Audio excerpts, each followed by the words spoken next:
recording? Yeah. Are we on? Double check. Going old school because Alex forgot to charge the other mics. Yeah. Didn't you, Alex? Leave this in the cut. Alex forgot to charge the other mic, so we're on the old mic. So if the sound's rubbish, it's Alex's fault. Testing, 1, 2. Sounds great. Morning, everyone. Anyway, just before we do this, Tom, that video you was just watching. There we go. So this was Land Rover's 5 litre Discovery, and I don't know why they canned the project, but it was pretty awesome.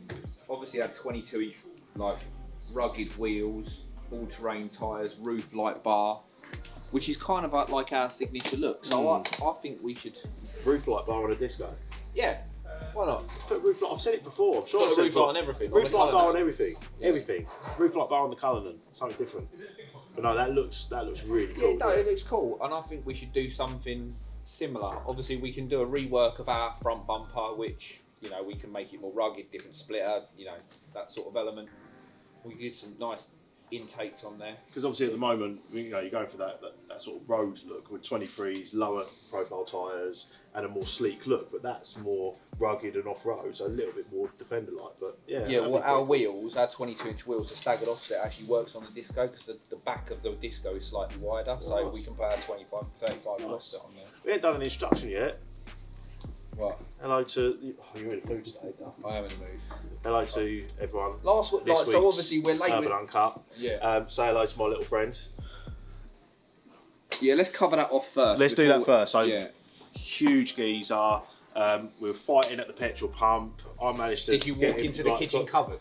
No, I'm about to tell you the story. Fighting at the petrol pump. There's a shortage. I was like, get out of my way. Whack. He dropped, but on his way down, he tried. No, it's just my puppy.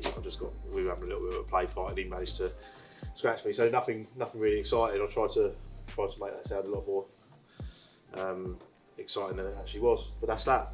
So let's just cut that locked off, done. Yeah, so I've got the ump this week. You haven't, and that's why we're late with the video, because last week was really shit. Like, so Friday was. Yeah, so we've obviously global supply shortage. Everyone knows about it. Semiconductors, components, microchips, everything that makes. We're getting cars now with one key. One key, yeah. Cars coming. You have to pay extra for a spare key because these microchip shortages. Everything's just getting difficult now, isn't it? Which is, you know, moving into 2022. We're sort of concerned about what's gonna happen. Yeah, I mean, it's a problem for the manufacturers, and in turn, obviously, it's a problem for us. I mean, thank the Lord that we're multi-brand and we've got various, you know, if we're not building lots of Defenders, we might be building lots of T6s, yada, yada, yada. But last week was a little bit of a telltale sign of what's to come, because we've got lots of customers with cars on order who've had their cars just sort of like delayed by, you know, like we're not talking like 3 or 4 weeks delay, we're talking 6 months, 9 months, 12 months, you know, and that's not a very nice, you know, we pride ourselves on doing a great job, building fantastic cars, being open and honest with our customers, and, you know, trying to stick to a date. You know, when you say, look, your car's going to be here in 2 to 3 months, I'm hoping, like, you know, mid to late November, that's the completion date, that's when we're looking for you to collect your car, and then having to tell them that it's 2-3 months later than that, and it's completely 6 months, 9 months, 6 months, and it's completely out of your control is absolutely frustrating, because you want to you know, do a good job for them, especially if they so last week we sort of reached the point of that, and when we was due to record last week's video, the shit was hitting the fan, so we didn't bother. So this is why we're a little bit late, so apologies on that. But should we try and lift the... That's the crap bit out of the way. Yeah. Other than that, things are fantastic. We've got lots of cars in build. We're really busy. Apart from we were in the dark ages last night. So we're filming today. This is Tuesday. Obviously it goes out on... When's this one going out, Alex? You can put it out early. Put it out there. So last night then, if you put it out tonight or tomorrow, Monday night, we were we were all level, weren't we, again? No one was famous and important. Instagram was down. Facebook was down. Yeah, YouTube was up though. YouTube worked. Yeah. YouTube, Twitter, and but TikTok. It was the 3 that were owned by the one person. Yeah, so he unplugged something. Yeah. He unplugged something. Some fella walked past the server room. Oh, whoops! Plugged in the cleaner plugged in his vacuum or something like that, and unplugged the whole of Facebook. There was actually a picture on social media of the person that caused it. He's been outed. Yeah. Really? Oh, there actually was one person. No way. Yeah. $170 million an hour or something. Yeah, that they lost. Yeah. Savage. And we're moaning about a car delay. Yeah. So it could all be worse, but anyway, TikTok. We need to do more on TikTok and like dance moves and like all that stuff. That's so the TikTok was up. Yeah, TikTok Telegram was up. Yeah. Just the main 3 that were down. Yeah. Chaos. Somebody is taking over the world. We've had some new products, and Tom's taken some cool photos on a slab. Yeah. It's basically paving a slab. There's no real glamorous way. This is very arty. But look at There's this. no real glamorous way to say it, but it is effectively a paving slab. But it looks really cool. It does look really cool. And So what's this is our British? Best of British range, which is due in 3 weeks now. I've been harping on about this for so long now, but these are our 2-part bonnet vents, which we get our nice tablet badge in the side. You can have the Union Jack, you can have Defender, you can have Urban in the side as well. And obviously on our new RS model, there'll be a unique badge for that as well. Which is pretty cool. And obviously we're just doing all of the media, getting ready for them to go on the store. I think Tom's getting one now.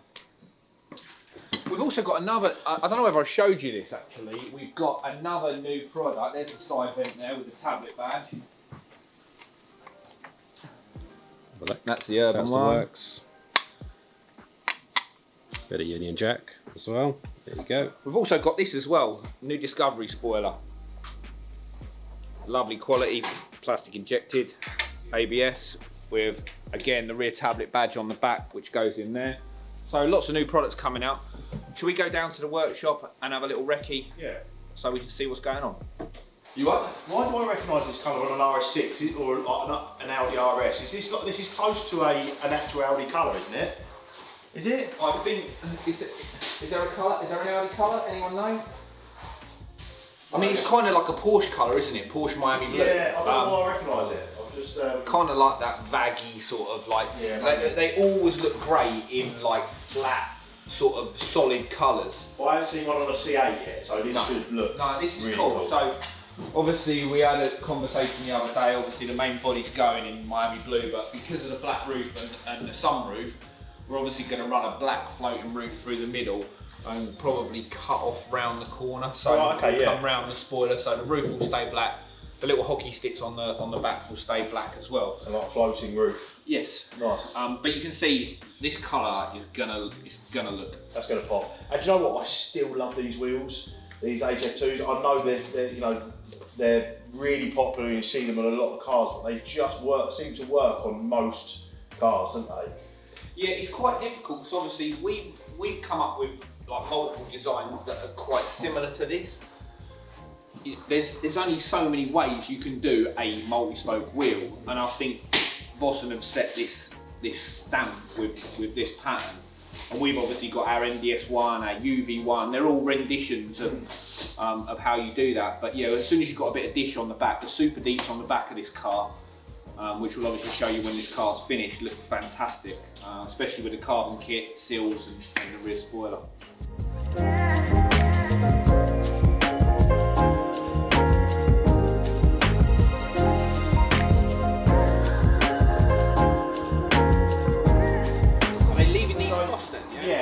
Gloss, so carbon, anything gloss, black stain gloss, but the Daytona grey is all going satin.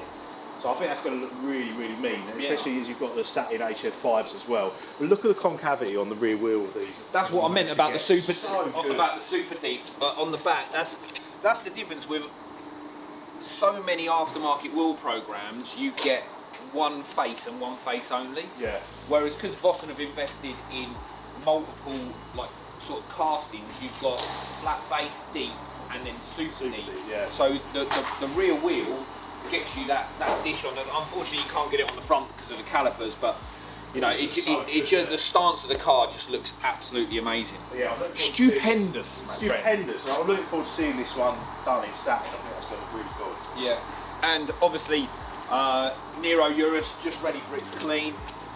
This one's got the full kit on there, so we've got the rear wing, got the rear diffuser. We've also got the side sills on this one, and this one's running 23-inch Yeah, so they've Why gone. do they look more chunky 23 inch? You know what? Because obviously the 23 inch runs a stock tyre, whereas the 24 is slightly slimmer on the back. So with a 23, you get a little bit more comfort. Some people go for it just because they just want that little bit of extra tyre wall, so they don't ruin the wheel. But again, you get a nice dish on the back because your wheel's 12 inch wide rather than 10. I'd always go bigger. You know, on wheels, I'd always go as big as I possibly can. But for some reason, this looks really good on the Urus. It just makes it squatted, yeah. Squatty and chunky. I mean, you don't need. Some people want to lower Uruses, but I've seen some in America where they've obviously got wide arch kits on and they've been lowered, but this wheel just in picking it like. And the thing is, American roads as well, though, they are so much better than the UK roads, and they don't have to worry about. You know, like roads in Miami and LA and stuff like that. I think they're nice there, doesn't it? Oh, look at this. It's a nice day today. So. Are we trying to end this on a high, or we just gone back? It's like negative, now positive, this is done, negative. it's being cleaned. Once that's done, Alex will give you a whip round on this. Lovely looking Urus with orange details, orange calipers inside. Great combination.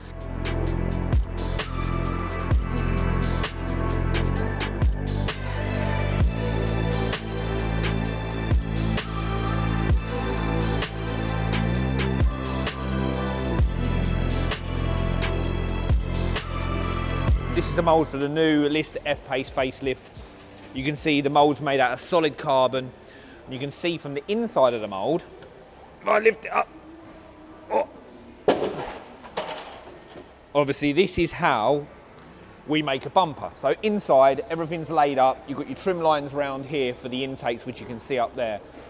But you've got small returns which go around the corner. So obviously, a bumper can't come out of a mould unless you can release it, so it will get locked inside the mould. So one thing that we do is put returns on here, so when we lay the carbon up, you can lay around the corner, and then we'll unbolt the mould from the top. So you can see here where we unbolt it, you take the return off, and then the bumper will slide out. But one thing that we have to do, we make extended areas, so we can do a first fit on a car, which involves fettling and like trimming out in areas where we need, so we can get it right round the light. You can see here where we're just making it fit, obviously, so the grille fits as well, making sure all the cables fit and where it goes around the intercoolers as well. Yeah, so this is like first hand what we do when a first bumper comes through. Probably a couple of days worth of fettling and going backwards and forwards, and then obviously you've got the process over here is where we sort of do all of the internals on the bumper. So yeah, so what Liam's doing here is the first fix on the inside of a bumper. So you can see, obviously, this is all of the raw carbon. The DRLs are bolted in with aluminium bolting strips so they don't rust. Once the DRLs go in, the wiring loom will run through the middle. It will all be pinned in so you can't see. So whenever any like a body shop or any like third party takes our bumper off, you can see, obviously, it's not as good on the inside, but what we try and do is, if someone takes it off, they can't say, oh God, look at the terrible workmanship. It's done with such finesse that everything looks neat on the inside as well. So we'll come back to this later on once Liam's perfectly done it. Yeah, neat as possible, and we'll come back and we'll show you our finished piece on that.